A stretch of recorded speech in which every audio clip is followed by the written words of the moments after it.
When it comes to investing in dividend-paying stocks or ETFs, one of the biggest questions, especially for newer investors out there, is it better to invest into higher dividend-yielding stock or ETFs right from the start that might offer a lot more cash flow on a consistent basis?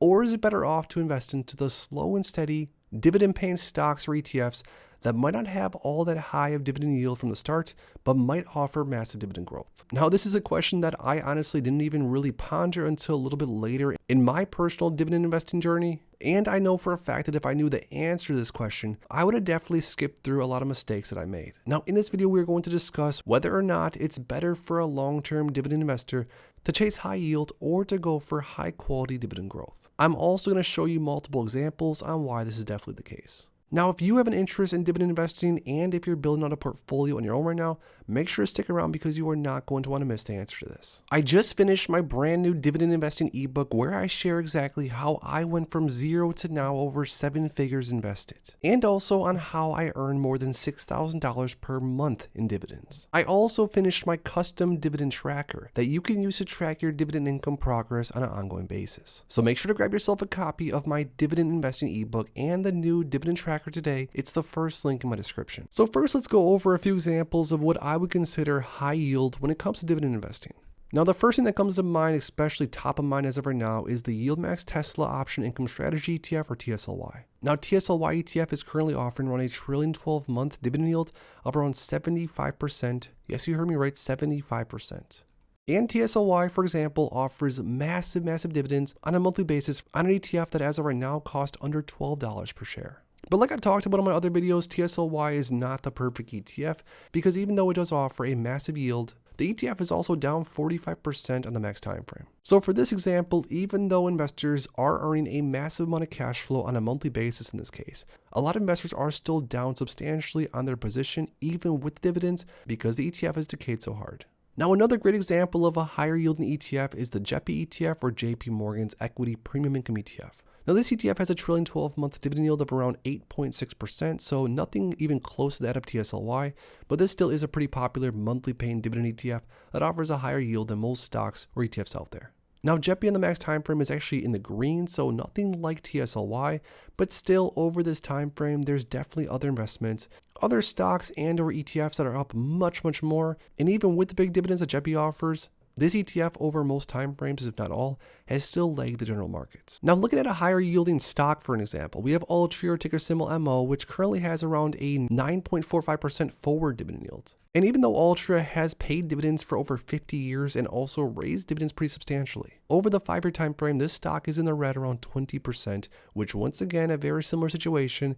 Even though the dividends that have been paid are pretty substantial, if your underlying investment is losing money over time, there might be a better opportunity out there. Now, looking at a lower yielding ETF, but an ETF that offers substantial dividend growth. Looking at VIG, for example, the Vanguard Dividend Appreciation Index, it only offers a 1.85% trailing 12-month dividend yield. So an investor, an everyday investor at that has a relatively small amount of money to invest, they aren't going to be able to generate any substantial amount of cash flow from day one because the dividend yield just isn't big enough. But looking at the dividend growth, which is how much the dividend grows, of course, year over year, which the last ETFs we went through, the high yielding ETFs that we went through, has either no dividend growth or relatively speaking small dividend growth. But something like VIG over the last year has around 9.9% dividend growth rate.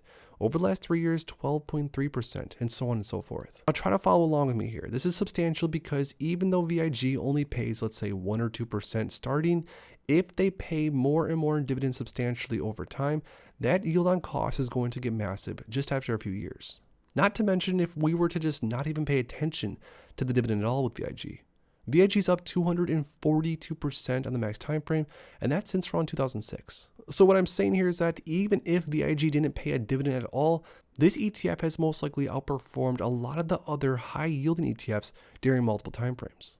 Now, one of my favorite examples when it comes to stocks that's relatively low yielding starting, but offers massive dividend growth and has performed great over multiple time frames is PepsiCo. Now, PepsiCo only offers a 3% forward dividend yield, which compared to some of the higher yielding options that we went through is pretty low. But as you see here, year over year, Pepsi has consistently raised their dividend pretty substantially to the point to where if you just held on to this stock for several years, you'd be getting paid more and more in cash flow over time, which would make your yield on cost skyrocket. But not to mention, once again, even if you didn't even get paid a dividend at all when it comes to PepsiCo, this stock is up almost 700% on the max time frame since 1994. So for those of you that are still watching at this point, you're probably seeing a little bit of a pattern here. A lot of the super high quality stocks and or ETFs that might not offer a massive dividend from the start, but does offer solid fundamentals and offers massive dividend growth, the long-term total performance is most of the time better when you're buying into blue chip names, whether it's stocks or ETFs. Now, lastly, I thought it'd be kind of fun to chart out some of the names we went over in this video just to see their performances over multiple different time frames.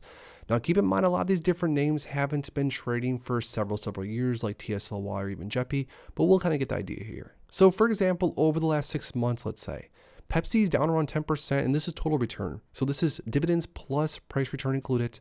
S&P is up 7%, JEPI is actually up 4%, TSLY is down 10%, and BIG is up 6%.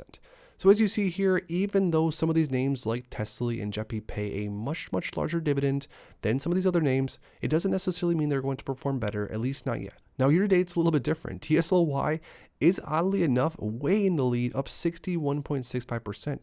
So you have to give credit where it's due. It's pretty impressive. S&P during that same time frame is up around 22%, BIG is up 12%, JEPI is up 8%, and Pepsi is actually down 5%. Now, generally speaking, my rule of thumb or my actual investing strategy is mostly to invest into high quality dividend growth ETFs, like things like SEHD, the VIG ETF, DGRO, VYM, etc. And my thought process is, and keep in mind, I'm not saying that my thought process or my strategy is the best. I'm just telling you guys on what I think. If I build out a portfolio that has a foundation of super high quality dividend growth ETFs that are going to consistently, most likely pay me more and more year over year and continuously move up to the right. Then on top of that, along with that, I also hold smaller satellite positions of things like the JP Morgan Equity Premium Income ETF, or even things like TSLY for my portfolio, just to pump out some more cash flow on a consistent basis, which I of course later on in life plan on using to cover bills and or whatever life expenses might come about. But regardless, in my opinion, I still think that for the most part, it's much better to invest into high quality different stocks and or ETFs that might not offer the biggest dividend yield off top, but do offer strong dividend growth over time. A strong basket of holdings that you can sleep well at night knowing that you own. And also very important, massive price return, at least historically. But when it comes to buying into high dividend yielding stocks or ETFs versus dividend paying stocks and ETFs that offer massive dividend growth, are you personally, as of right now, building out a portfolio focusing on dividend growth or dividend yield? Drop it in the comments down below. If you enjoyed this video, make sure to please drop a like on it and subscribe for more future content like this. Thanks as always for stopping by, and if you are interested in investing, make sure to check out these recent videos I posted right here. So make sure to grab yourself a copy of my dividend investing ebook and the new dividend tracker today. It's the first link in my description.